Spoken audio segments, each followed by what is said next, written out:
আসসালামু আলাইকুম ওয়া রাহমাতুল্লাহ। সুপ্রিয় শিক্ষার্থী, ইজি কমার্স একাডেমির পক্ষ থেকে আমি তাহুদুল ইসলাম নীরব অনেক অনেক স্বাগত জানাচ্ছি আজকের এই ক্লাসে। আমাদের আজকের ক্লাসটি হতে যাচ্ছে হিসাব বিজ্ঞান প্রথম পত্র দৃশ্যমান অদৃশ্যমান সম্পদের হিসাব রক্ষণ অধ্যায়ের ধারাবাহিক সৃজনশীল বোর্ড প্রশ্ন সমাধানের 4 নাম্বার ক্লাস। আজকের এই ক্লাসে আমরা সমাধান করব ঢাকা বোর্ড 2022-এ আসা একটি অঙ্ক। তো চলুন প্রিয় শিক্ষার্থী, ইন্ট্রো আর বেশি লম্বা না করে আমরা আমাদের প্রশ্নে চলে যাই। 2020 সালের 1 জানুয়ারি তারিখে আবির অ্যান্ড সন্স 3,20,000 টাকায় একটি মেশিন ক্রয় করে। মেশিনটির পরিবহন খরচ 30,000 টাকা এবং সংস্থাপন ব্যয় 50,000 টাকা। মেশিনটির কার্যকর আয়ুষ্কাল 5 বছর এবং উক্ত বছর শেষে এটি 20,000 টাকায় বিক্রয় করা যাবে বলে প্রতীয়মান হয়। প্রতিষ্ঠানটি প্রতি বছর 31 ডিসেম্বর তারিখে তার হিসাব সমাপ্ত করে বার্ষিক 20% হারে সরলরৈখিক পদ্ধতিতে অবচয় ধার্য করা হয়। এই ছিল আমাদের উদ্দীপক। এখন আমরা দেখি আমাদের প্রশ্নগুলোর মধ্যে কি বলেছে। আমাদের ক নাম্বার প্রশ্নে বলেছে মেশিনটির অবচয়যোগ্য মূল্য নির্ণয় করো। খ নাম্বারে বলেছে 2020 ও 2021 সালের জাবেদা দাখিলা দাও, ব্যাখ্যার প্রয়োজন নেই। গ নাম্বারে বলেছে 2020 ও 2021 সালের জন্য মেশিন হিসাব ও অবচয় খরচ হিসাব প্রস্তুত করো। তো এই ছিল কিন্তু আমাদের টোটাল প্রশ্ন। এখন আমরা চলে যাব ক নাম্বার প্রশ্নের সমাধানে, যেখানে আমাদের অবচয়যোগ্য মূল্য নির্ণয় করতে বলা হয়েছে। সুপ্রিয় শিক্ষার্থীরা, অবচয়যোগ্য মূল্য কি? যদি আপনারা আমার বেসিক ক্লাসটি করে থাকেন এই অধ্যায়ের ওপর, তাহলে অবশ্যই আপনারা জেনে থাকবেন অবচয়যোগ্য মূল্য কি। যারা আমার বেসিক ক্লাসটি এখনো পর্যন্ত করেননি তাদের জন্য আমি একটাবার উল্লেখ করে দেই অবচয়যোগ্য মূল্য জিনিসটা কি। প্রিয় শিক্ষার্থী বন্ধুরা, সম্পত্তির যে মূল্যের ওপর অবচয় ধার্য করা হয় তাকে অবচয়যোগ্য মূল্য বলে। সম্পত্তির যেই মূল্যের উপর অবচয় ধার্য করা হয় তাকে অবচয়যোগ্য মূল্য বলে। অবচয়যোগ্য মূল্য নির্ণয় করার সিস্টেমটা কি? সম্পত্তির বা মেশিনের ক্রয় মূল্যের সাথে যাবতীয় আনুষঙ্গিক খরচ যোগ করার পর সেখান থেকে ভগ্নাবশেষ মূল্যটা বাদ দিয়ে যেটা পাওয়া যায় তাই হচ্ছে অবচয়যোগ্য মূল্য।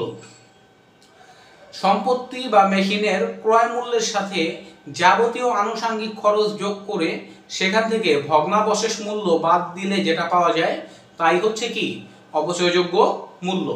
তো চলুন প্রিয় শিক্ষার্থী, আমরা আমাদের ক নাম্বার প্রশ্নটা সমাধান করি। শুরুতে আমরা মেশিনের ক্রয় মূল্য লিখে নিব।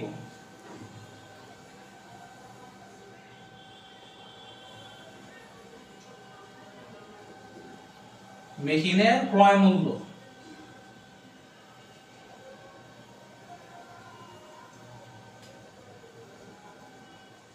মেশিনটির ক্রয় মূল্য 3,20,000 টাকা। তো আমরা এখানে বসিয়ে নিই, বসালাম 3,20,000 টাকা। এখন আমরা এটার সাথে যোগ করব যাবতীয় আনুষঙ্গিক খরচ। তো আনুষঙ্গিক খরচের মধ্যে আমাদের এই অঙ্কের মধ্যে আছে পরিবহন খরচ এবং সংস্থাপন ব্যয়। তো আমরা আগে লিখি পরিবহন খরচ।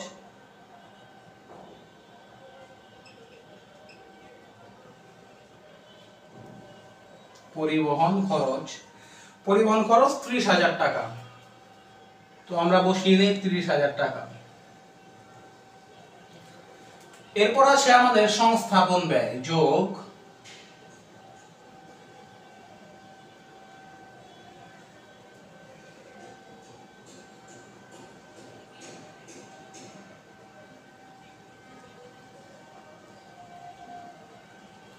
সংস্থাপন ব্যয়। সংস্থাপন ব্যয় 50,000 টাকা। তো আমরা এখানে বসিয়ে নিই 50,000 টাকা, বসালাম। তো এখন আমরা কি করব, আমাদের আর কোনো আনুষঙ্গিক খরচ নেই, এখন আমরা এই তিনটাকে যোগ করে দিব। তো এই তিনটাকে যোগ করলে আমাদের হচ্ছে 4 লক্ষ টাকা।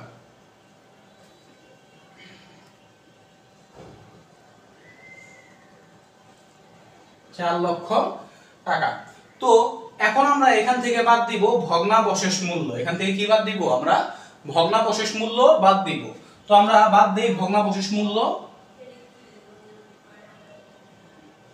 বাদ।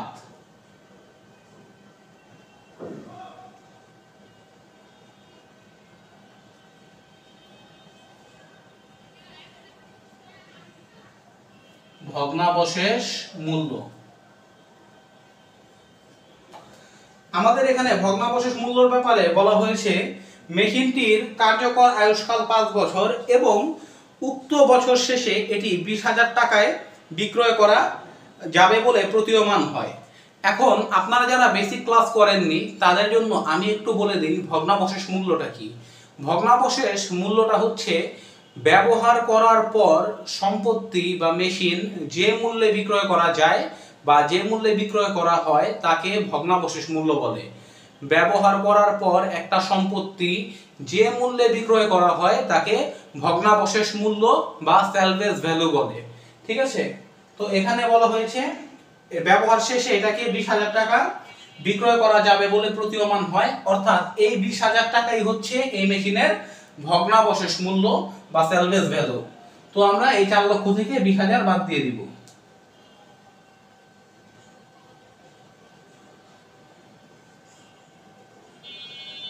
তো 4 লক্ষ থেকে 20,000 বাদ দিয়ে আমাদের থাকছে 3,80,000 টাকা।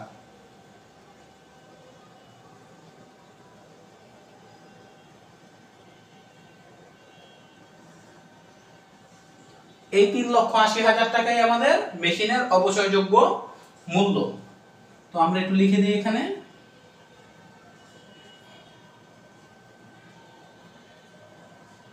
অবচয়যোগ্য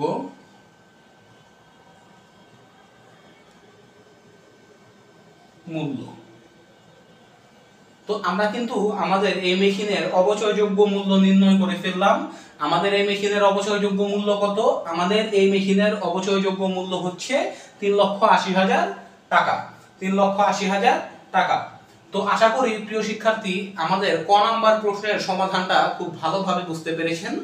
এখন আমরা চলে যাব এই সৃজনশীলের খ নাম্বার প্রশ্নের সমাধানে, যেখানে আমাদের নির্ণয় করতে বলা হয়েছে 2020 এবং 21 সালের জাবেদা দাখিলা।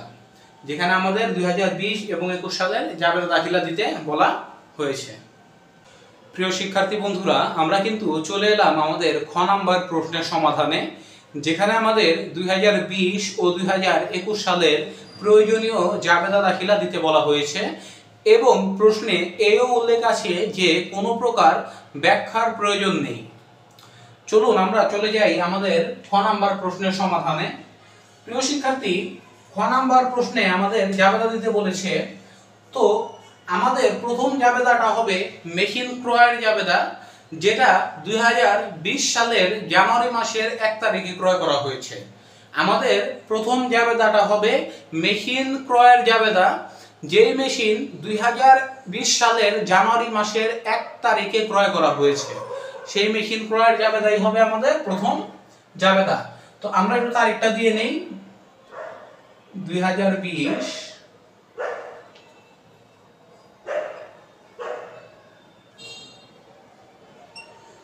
জানুয়ারি 1। তো মেশিন ক্রয়ের জাবেদা কি? মেশিন হিসাব ডেবিট, ব্যাংক হিসাব ক্রেডিট।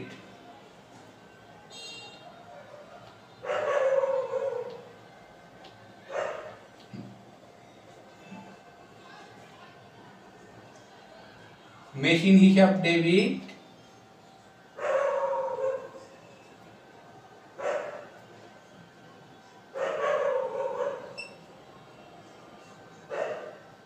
ব্যাংক হিসাব ক্রেডিট।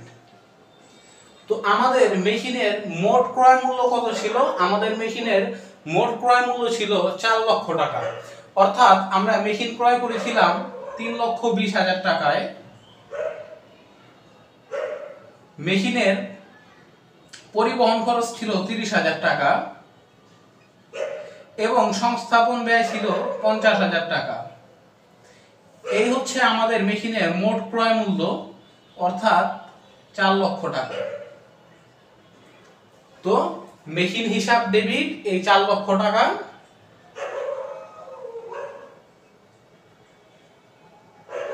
ব্যাংক হিসাব ক্রেডিট এই 4 লক্ষ টাকা। উল্লেখ্য যে প্রিয় শিক্ষার্থী, এই মেশিনের মোট ক্রয় মূল্য কিন্তু আমাদের এই আনুষঙ্গিক খরচ সহই হিসাব করতে হবে। মেশিনের মোট ক্রয় মূল্যটা কিন্তু আমাদের এই আনুষঙ্গিক খরচটা সহই ধরতে হবে বা হিসাব করতে হবে, ঠিক আছে। অর্থাৎ ক্রয় মূল্যর সাথে, মেশিনের ক্রয় মূল্যর সাথে যাবতীয় আনুষঙ্গিক ব্যয় যোগ করার পর যেটা পাই সেটাই হচ্ছে মেশিনের প্রকৃত ক্রয় মূল্য। প্রকৃত ক্রয় মূল্য আশা করি বুঝতে পেরেছেন। তো এই ছিল আমাদের প্রথম জাবেদা, মেশিন ক্রয়ের জাবেদা। আমরা ক্লোজ করে দেই। এখন আমরা আমাদের দ্বিতীয় জাবেদাটা কি? আমাদের দ্বিতীয় জাবেদা হচ্ছে অবচয় ধার্যের জাবেদা। আমাদের দ্বিতীয় জাবেদা হচ্ছে অবচয় ধার্যের জাবেদা। অর্থাৎ এই যে আমরা মেশিনটা ক্রয় করেছি 2020 সালের জানুয়ারি মাসের 1 তারিখে, 2020 সালে যে এই মেশিনটার উপর অবচয় হয়েছে, আমরা যে অবচয় ধার্য করেছি, এই অবচয় ধার্যের জাবেদাটা হবে কি আমাদের 2 নাম্বার জাবেদা। তো প্রশ্ন উল্লেখ আছে ডিসেম্বর ডিসেম্বর মাসের 31 তারিখে হিসাব সমাপ্ত করে। তো আমরা তারিখ দেব কত? December 31, December 31। অবচয় ধার্যের জাবেদা কি? অবচয় হিসাব ডেবিট, পুঞ্জীভূত অবচয় হিসাব ক্রেডিট। অবচয় হিসাব ডেবিট,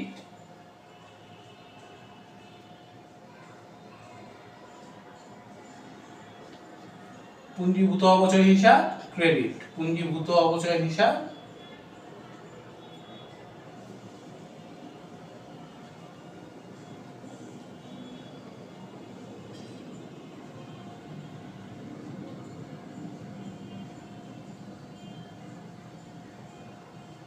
হিসাব ক্রেডিট।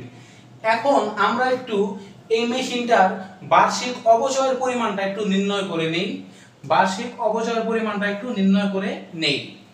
প্রিয় শিক্ষার্থী বন্ধুরা, ক নাম্বার প্রশ্নে আমরা পেয়েছি এই মেশিনটার অবচয়যোগ্য মূল্য হচ্ছে 3,80,000 টাকা। 3,80,000 টাকা, এটা হচ্ছে অবচয়যোগ্য মূল্য। এবং প্রশ্নে উল্লেখ আছে 20% হারে সরলরৈখিক পদ্ধতিতে অবচয় ধার্য করা হয়। 20% হারে সরলরৈখিক পদ্ধতিতে অবচয় ধার্য করা হয়। অর্থাৎ অবচয়ের হার হচ্ছে 20%, যা আমাদের প্রশ্নেই উল্লেখ করা আছে, যা আমাদের প্রশ্নেই উল্লেখ করা আছে। অর্থাৎ এই অবচয়যোগ্য মূল্য 3,80,000 টাকার উপর আমরা 20% অবচয় ধার্য করব। তো 3,80,000 টাকার 20% হচ্ছে 76,000 টাকা।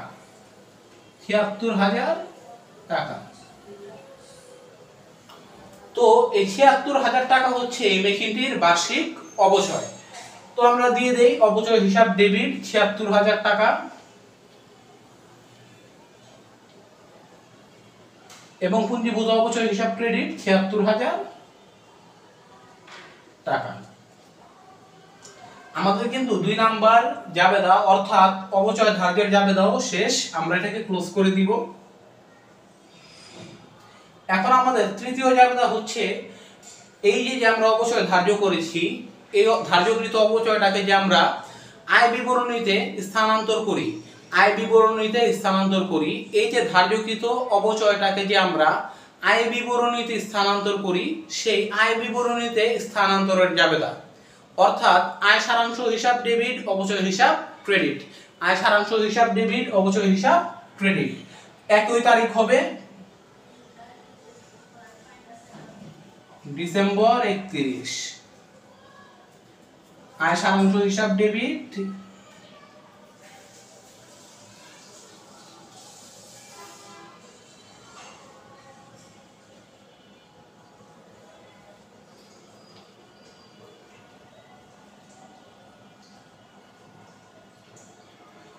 অবচয় হিসাব ক্রেডিট।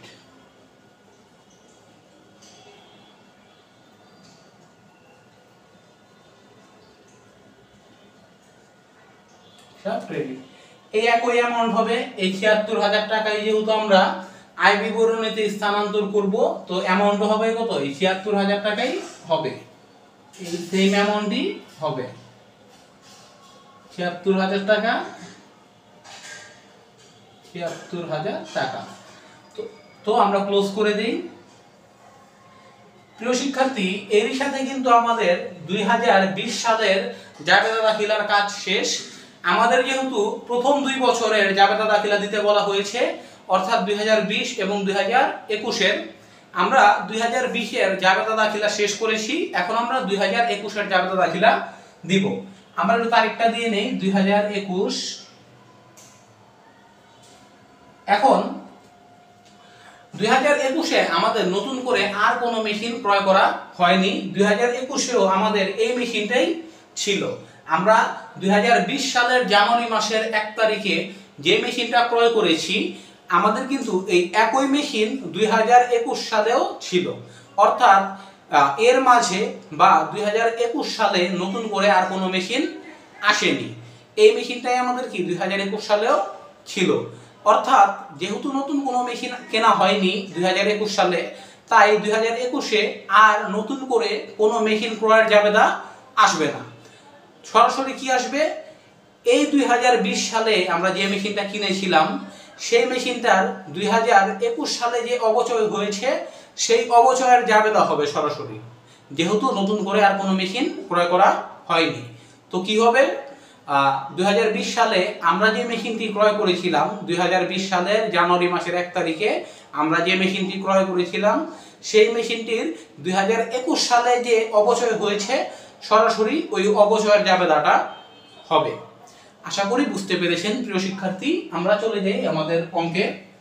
তো তারিখ দিব কত, ডিসেম্বর 31, কারণ এই প্রতিষ্ঠানটি ডিসেম্বর মাসের 31 তারিখে তাদের হিসাব সমাপ্ত করে।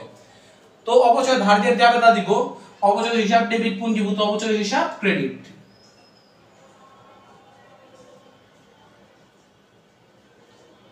অবচয় হিসাব ডেবিট,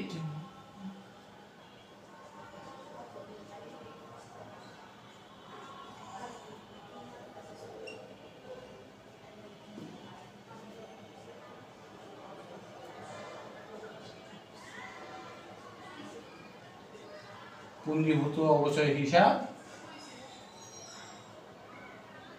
ক্রেডিট। এখন প্রিয় শিক্ষার্থী বন্ধুরা, যেহেতু এই অঙ্কের মধ্যে সরল রৈখিক পদ্ধতিতে অবচয় ধার্যের কথা উল্লেখ আছে, তো আমার বেসিক ক্লাস করলে আপনারা অবশ্যই জানবেন যে সরল রৈখিক পদ্ধতিতে কিন্তু প্রতি বছর অবচয়ের পরিমাণ সমানই থাকে। প্রতি বছর অবচয়ের পরিমাণ সমান থাকে। সরল রৈখিক পদ্ধতিতে প্রতি বছর অবচয়ের পরিমাণ কি থাকে, সমান থাকে। অর্থাৎ 2020 সালে আমাদের অপচয়ের পরিমাণ ছিল ৭৬,০০০ টাকা, 2021 সালেও কত থাকবে, ৭৬,০০০ টাকাই থাকবে। 2021 সালেও ৭৬,০০০ টাকাই থাকবে, কারণ সরলরৈখিক পদ্ধতিতে প্রতি বছর অপচয়ের পরিমাণ সমান থাকে। তো কি করব, অপচয় হিসাব ডেবিট ৭৬,০০০ টাকা, পুঞ্জীভূত অপচয় হিসাব ক্রেডিট ৭৬,০০০ টাকা। আমরা কিন্তু আমাদের 2021 সালের অবচয় ধার্যের জাবেদা শেষ করলাম। এখন আমরা যাব এই যে অবচয়টাকে যে আমরা আয় বিবরণীতে স্থানান্তর করেছি, এই অবচয়টাকে যে আমরা আয় বিবরণীতে স্থানান্তর করেছি, সেই আয় বিবরণীতে স্থানান্তরের জাবেদায়, অর্থাৎ আয় সারাংশ হিসাব ডেবিট, অবচয় হিসাব ক্রেডিট।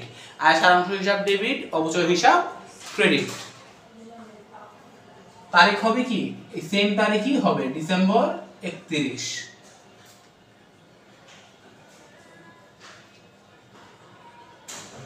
আয় সারাংশ হিসাব ডেবিট,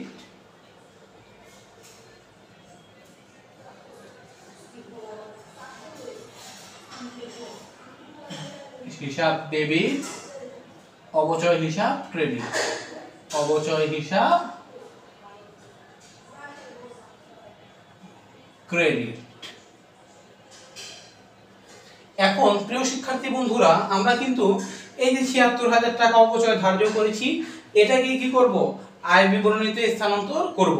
অর্থাৎ অ্যামাউন্ট কি হবে, এই সেম অ্যামাউন্টই হবে ৭৬,০০০ টাকা। এখানে হবে কি ৭৬,০০০ টাকা। এরই সাথে কিন্তু আমরা 2021 সালের জাবেদা দাখিলা শেষ করলাম, অর্থাৎ আমরা কিন্তু প্রথম 2 বছরের জাবেদা দাখিলা দেখিয়ে দিয়েছি। তো এখন আমরা চলে যাব আমাদের গ নাম্বার প্রশ্নের সমাধানে, যেখানে আমাদের করতে বলা হয়েছে খতিয়ান। তো প্রিয় শিক্ষার্থী বন্ধুরা, আমরা কিন্তু চলে এলাম আমাদের গ নাম্বার প্রশ্নের সমাধানে, যেখানে আমাদের মেশিন হিসাব এবং অপচয় খরচ হিসাব প্রস্তুত করতে বলা হয়েছে প্রথম 2 বছরের অর্থাৎ 2020 এবং 2021 সালের। আমরা চলে যাব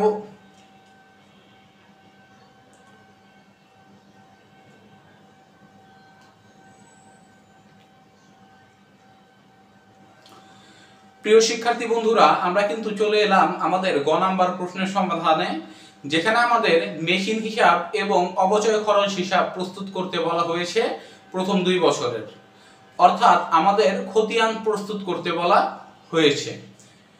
প্রিয় শিক্ষার্থীরা, আমরা চলে যাব আমাদের মেশিন হিসাবের খতিয়ান প্রস্তুত করব। তো প্রিয় শিক্ষার্থী বন্ধুরা, আপনারা যদি একটু খেয়াল করেন তাহলে দেখবেন যে এই মেশিন হিসাব শুধুমাত্র এই 2 বছরের জাবেদার মধ্যে শুধুমাত্র একটা জাবেদার মধ্যেই এই মেশিন হিসাব আছে। কোন জাবেদার মধ্যে? জাবেদাটা হচ্ছে 2020 সালের জানুয়ারি মাসের 1 তারিখের জাবেদা, জানুয়ারি মাসের 1 তারিখের জাবেদায়, অর্থাৎ যেদিন আমরা এই মেশিনটা ক্রয় করেছিলাম ওই মেশিন ক্রয়ের জাবেদার মধ্যেই শুধুমাত্র এই মেশিন হিসাব আছে। অর্থাৎ জাবেদাটা কি? মেশিন হিসাব ডেবিট, ব্যাংক হিসাব ক্রেডিট। আর কোথাও কিন্তু এই 2 বছরের জাবেদায় এই মেশিন হিসাব নেই। তো আমরা খতিয়ানটা করি। তো শুধুমাত্র কোন জাবেদার মধ্যে আছে? এই 2020 সালের জানুয়ারি মাসের 1 তারিখের জাবেদায় আছে। তো জাবেদাটা কি? মেশিন হিসাব ডেবিট, ব্যাংক হিসাব ক্রেডিট। তো মেশিন হিসাব আছে ডেবিট দিকে এবং মেশিন হিসাবের অপোজিটে আছে কি? ব্যাংক হিসাব। আমরা সব সময় খতিয়ানের ক্ষেত্রে কি নেই? বিপরীত দিকে যেটা থাকে সেটাই নেই। আমরা তারিখ দিয়ে নিব 2020 জানুয়ারি 1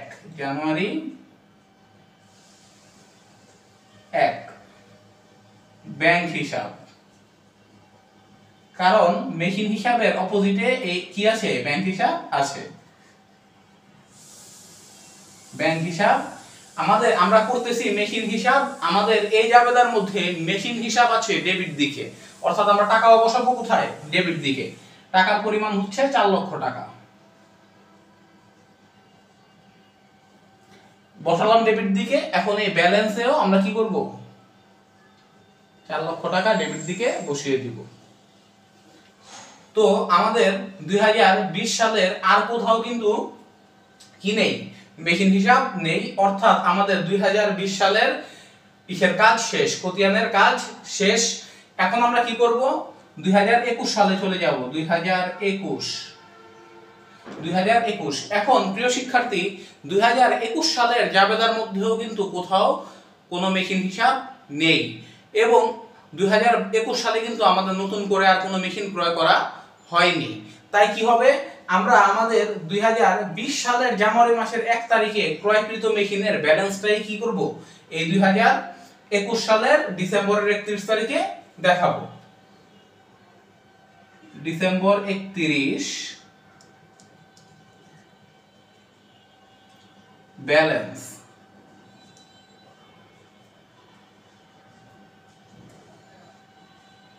এই যে আমাদের ব্যালেন্সটা ছিল ডেবিট দিকে 4 লক্ষ টাকা, এটাই কিন্তু আমরা কি করব? 2021 সালেও ব্যালেন্স হিসেবে দেখিয়ে দিব 4 লক্ষ টাকা। তো এই ছিল কিন্তু আমাদের প্রথম 2 বছরের মেশিন হিসাব। আমরা কিন্তু খতিয়ান প্রস্তুত করলাম মেশিন হিসাবের। আশা করি বুঝতে পেরেছেন। আমি আরেকটা বার একটু এক্সপ্লেইন করি বিষয়টা। আমাদের 2020 সালে শুধুমাত্র একটা জায়গার মধ্যে, একটা জাবেদার মধ্যে মেশিন হিসাব ছিল। সেই জাবেদাটা হচ্ছে মেশিন হিসাব ডেবিট, ব্যাংক হিসাব ক্রেডিট। তো যেহেতু আমরা সব সময় বিপরীত দিকে থাকা হিসাবটাকেই খতিয়ানভুক্ত করি, খতিয়ানের বিবরণে লিখি, তাই আমরা লিখলাম ব্যাংক হিসাব। এবং আমরা যেহেতু মেশিন হিসাব করছি এবং এই জাবেদার মধ্যে মেশিন হিসাব ডেবিট দিকে আছে, তাই টাকাটা বসালাম ডেবিট দিকে, এবং ব্যালেন্স ও টাকা বসালাম কোথায়? ডেবিট দিকে। এরপরে 2021 সালের ডিসেম্বরের 31 তারিখে আমরা ব্যালেন্স দেখিয়ে দিলাম 4 লক্ষ টাকা। এই ডেবিট ব্যালেন্স দেখিয়ে দিলাম কত? 4 লক্ষ টাকা। কারণ 2021 সালের কোনো জাবেদার মধ্যেও কি নেই? মেশিন হিসাব নেই। তাই 2020 এর জানুয়ারি মাসের 1 তারিখে যে আমরা মেশিনটা ক্রয় করেছিলাম, সেই মেশিনের টাকাটাই কি আমাদের ব্যালেন্স হিসাবে দেখাতে হবে। সেই মেশিনের টাকাটাকেই আমাদের ব্যালেন্স হিসাবে দেখাতে হবে। তো এই ছিল কিন্তু আমাদের মেশিন হিসাব। এখন আমরা করব অবচয় খরচ হিসাব বা অবচয় হিসাব। তো প্রিয় শিক্ষার্থী, এখন আমরা প্রস্তুত করব অবচয় খরচ হিসাব। প্রিয় শিক্ষার্থী, অঙ্কটির সমাধান শুরু করার আগে আমি আপনাদের একটু বলে দিতে চাই, অবচয় হিসাব 1 বছরের জাবেদার মধ্যে থাকে 2টা জাবেদায়। 1 বছরের জাবেদার মধ্যে অবচয় হিসাব থাকে 2টা জাবেদায়। একটা হচ্ছে অবচয় ধার্যের জাবেদায়, এবং আরেকটা হচ্ছে ওই ধার্যকৃত অবচয়কে আয় বিবরণীতে স্থানান্তর করার জাবেদায়। অর্থাৎ অবচয় ধার্যের জাবেদা অর্থাৎ অবচয় হিসাব ডেবিট, পুঞ্জীভূত অবচয় হিসাব ক্রেডিট, এবং ধার্যকৃত অবচয়কে আয় বিবরণীতে স্থানান্তরের জাবেদা অর্থাৎ আয় সারাংশ হিসাব ডেবিট, অবচয় হিসাব ক্রেডিট। এই 2টা জাবেদার মধ্যে কিন্তু অবচয় হিসাব থাকে। তো চলুন আমরা প্রথম বছরের অর্থাৎ 2020 সালের এটা করি, কাজটা করি। 2020 ডিসেম্বর 31, ডিসেম্বর 31। তো 2020 সালের সর্বপ্রথম কোন জাবেদার মধ্যে অবচয় হিসাব আছে? অবচয় হিসাব ডেবিট, পুঞ্জীভূত অবচয় হিসাব ক্রেডিট, অর্থাৎ অবচয় ধার্যের জাবেদায়। অবচয় ধার্যের জাবেদার মধ্যে কিন্তু প্রথম কি আছে? অবচয় হিসাব আছে 2020 সালের জাবেদায়। তো অবচয় হিসাব ডেবিট, পুঞ্জীভূত অবচয় হিসাব ক্রেডিট, অর্থাৎ অবচয় হিসাবের বিপরীত দিকে আসে কি? পুঞ্জীভূত অবচয় হিসাব, যেটা আমরা এখানে লিখব।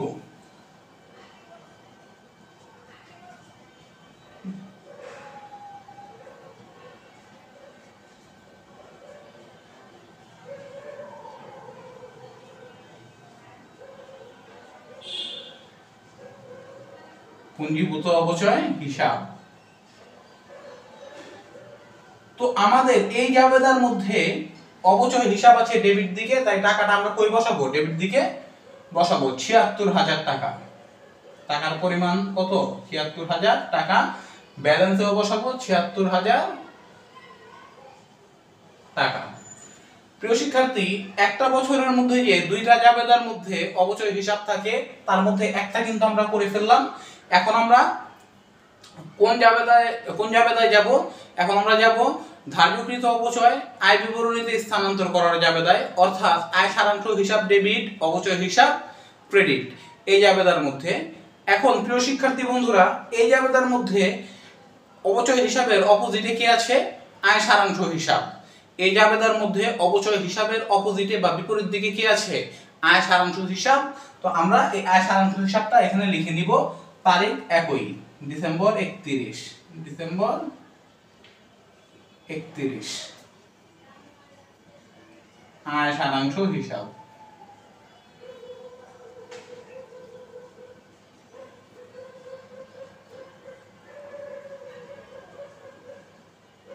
আয় সারাংশ হিসাব। এখন আমাদের এই জাবেদার মধ্যে অবচয় হিসাব আছে ক্রেডিট দিকে, তাই আমরা টাকাটাও কই বসাবো? ক্রেডিট দিকে, ৭৬,০০০ টাকা। এখন এখানে ব্যালেন্সে আর কিছু বসবে না, কারণ এই ডেবিট ক্রেডিটে কি বিয়োগ হয়ে যায়। ৭৬,০০০ টাকা থেকে ৭৬,০০০ টাকা চলে গেলে আর কিছুই থাকে না। আশা করি বুঝতে পেরেছেন। এই ডেবিট দিকে ব্যালেন্স আছে ডেবিটে, এবং এই টাকাটা আছে কোথায়? ক্রেডিট দিকে। ডেবিট ক্রেডিটে বিয়োগ, ডেবিট ক্রেডিটে কি বিয়োগ, তাই কি হবে না? কিছু বসবে না, ব্যালেন্সে আর কিছু বসবে না। অর্থাৎ আমরা কিন্তু আমাদের 1 বছরের কাজ শেষ করে ফেললাম। 2020 সালের কাজ কিন্তু আমরা শেষ করে ফেললাম। এখন আমরা কই যাব? 2021 সালের কাজে। 2021 ঠিক একইভাবে 2021 সালের অবচয় ধার্যের জাবেদার মধ্যে প্রথম অবচয় হিসাব আছে। জাবেদাটা কি? অবচয় হিসাব ডেবিট, পুঞ্জীভূত অবচয় হিসাব ক্রেডিট। অবচয় হিসাব ডেবিট, পুঞ্জীভূত অবচয় হিসাব ক্রেডিট। তো আমরা করতেছি অবচয় হিসাব, এবং অপচয়, এই অপচয় হিসাবের অপোজিটে আছে পুঞ্জীভূত অপচয় হিসাব। তো আমরা বসাবো কি পুঞ্জীভূত অপচয় হিসাব। তারিখ দিয়ে আগে ডিসেম্বর 31, পুঞ্জীভূত অপচয় হিসাব।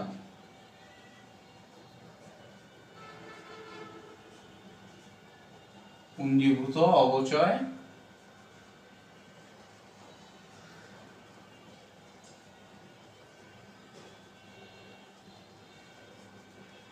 হিসাব। এই জাবেদার মধ্যে অবচয় হিসাব আছে ডেবিট দিকে, তাই টাকাও বসবে কত ৭৬,০০০ টাকা ডেবিট দিকে, ব্যালেন্সও বসবে কত ৭৬,০০০ টাকা। তো এখন আমাদের আরেকটা জাবেদার মধ্যে যে আছে অবচয় হিসাব আছে, আমরা সেখানে চলে যাই। অর্থাৎ আয় সারাংশ হিসাব ডেবিট, পুঞ্জীভূত অপচয় হিসাব ক্রেডিট, আয় সারাংশ হিসাব ডেবিট, অপচয় হিসাব ক্রেডিট। তো এখন এই জাবেদার মধ্যে আমাদের অপচয় হিসাবের অপোজিটে আছে কি আয় সারাংশ হিসাব। তো এটা আমরা এখানে বসাবো তারিখ দিয়ে ডিসেম্বর 31, আয় সারাংশ হিসাব,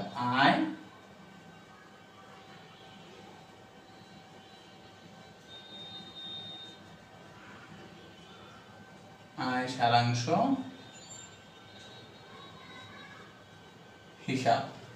এখন প্রিয় শিক্ষার্থী বন্ধুরা, আমাদের এই জাবেদার মধ্যে অপচয় হিসাব আছে ক্রেডিট দিকে, অর্থাৎ আয় সারাংশ হিসাব ডেবিট, অপচয় হিসাব ক্রেডিট। আমাদের এই জাবেদায় অপচয় হিসাব আছে ক্রেডিট দিকে, তাই আমরা টাকাটা কই বসাবো ক্রেডিট দিকে বসাবো ৭৬,০০০ টাকা। এখন এখানেও ব্যালেন্সে কি হবে না, কিছু বসবে না, কারণ জের আছে বা ব্যালেন্স আছে ডেবিটে এবং এই টাকাটা আছে কোথায় ক্রেডিটে, ডেবিটে ক্রেডিটে বিয়োগ, কিছুই বসবে না। তো আমরা কিন্তু এখানেও প্রথম 2 বছরের অপচয় খরচ হিসাব খতিয়ানভুক্ত করে দেখালাম।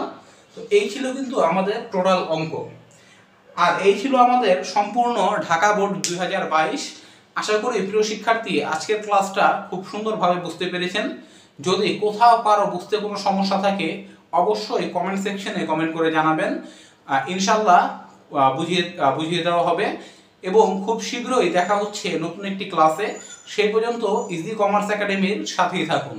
আসসালামু আলাইকুম ওয়া রাহমাতুল্লাহ। আজকের মতো বিদায় নিচ্ছি, আমি তৌহিদুল ইসলাম নীরব।